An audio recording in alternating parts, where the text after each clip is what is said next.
Hey, Jerry here. Well, it's a new year. 2020 is gone. Aren't things a whole lot better? No? Well, we're going to talk about that today. First, you may notice here it is, January 5th. Still the holiday trappings up, but the stockings still hung with care over the fireplace. I have the holiday sweater on. We just hang on a little bit here at the Bader household. All right, there are a lot of stories, well, several to be sure, in the Bible of humans interacting with God, and they're all interesting in their own way. Adam and Eve first lied, then defied God. Noah obeyed and built an ark.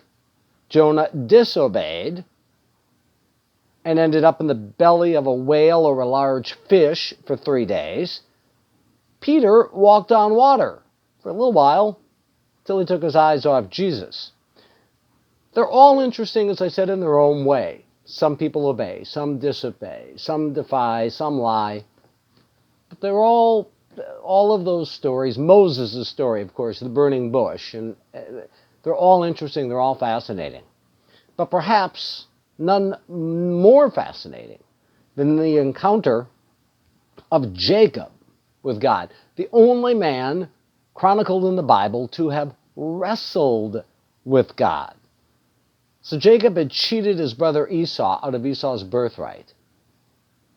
Jacob now is about to meet with Esau, and obviously he doesn't think it's going to go very well. Esau, though, has been much more successful in life than Jacob realizes. He's been pretty richly blessed.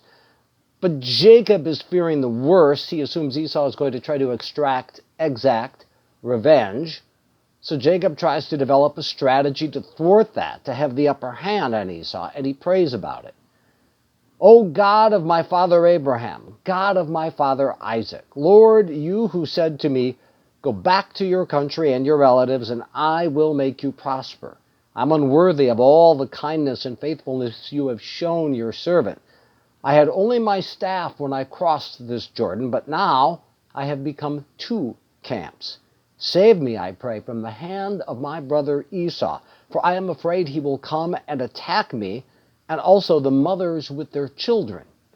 But you have said, I will surely make you prosper, and your descendants like the sand of the sea, which cannot be counted. Genesis 32.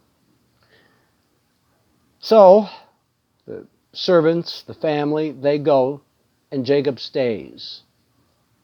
It's part of his plan to deal with Esau or to defend himself against Esau. And then something happens. Still Genesis 32. So, Jacob was left alone, and a man wrestled with him till daybreak. Let's stop there. There's really no description of where this man comes from. Did he just suddenly appear? Jacob is sleeping and he started wrestling with him? We don't know. When the man saw that he could not overpower him, he touched the socket of Jacob's hip, so that his hip was wrenched as he wrestled with the man. Then the man said, let me go. Then the man said, let me go, for it is daybreak. But Jacob replied, I will not let you go unless you bless me. The man asked him, what is your name? Jacob, he answers. Then the man said, your name will no longer be Jacob, but Israel, because you have struggled with gods and humans and have overcome. Jacob said, please tell me your name. But he replied, why do you ask my name? Then he blessed him there.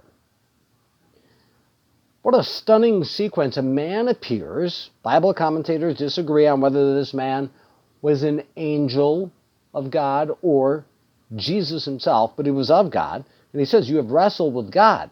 Now it's interesting. The man could not overpower him, but he was God. Then he just touches him on the hip to let him know who's in charge. That does sound like God, doesn't it? He gives us some rope.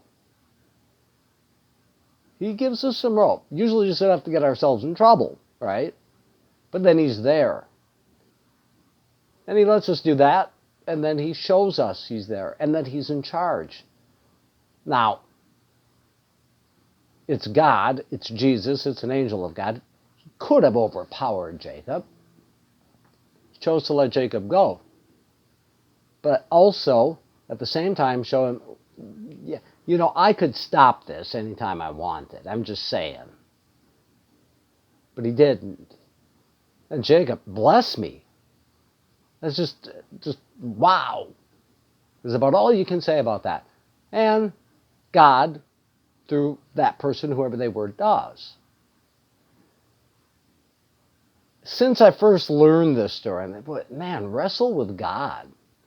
But we do it all the time. Not in the way that Jacob did exactly, but we do. When we pray and the answer is no, or we get no answer, and then we decide, you know what? I got a way to do this. I'll handle it. That's wrestling with God. Or when we get clear direction from Him and we ignore Him, that's wrestling with God. When we blame God for our own bad choices, we are wrestling with God. He may not respond by dislocating my hip or your hip, but He will do something. He'll let me wrestle, He'll let me go, and then He'll show He's in charge. Look back at 2020. What a terrible year, right? How many times was it made terrible by you wrestling with God? Deciding circumstances weren't what they should have been, and you're going to deal with it. That's wrestling with God. God's permissive will is the testing He uses to reveal His true sons and daughters, writes Oswald Chambers, in My Utmost for His Highest. What Chambers says is, don't wrestle with God, wrestle before God. Wrestle with the problems of this life before God. Take them to God. Do not wrestle with Him. Wrestle before Him. And then He will be wrestling on your side. He will be taking up those problems. The hard truth is, 2021 may be harder than 2020 circumstantially. But it doesn't have to feel that way if we don't wrestle with God. I don't know about you, but my hip is already sore enough from last year. God bless.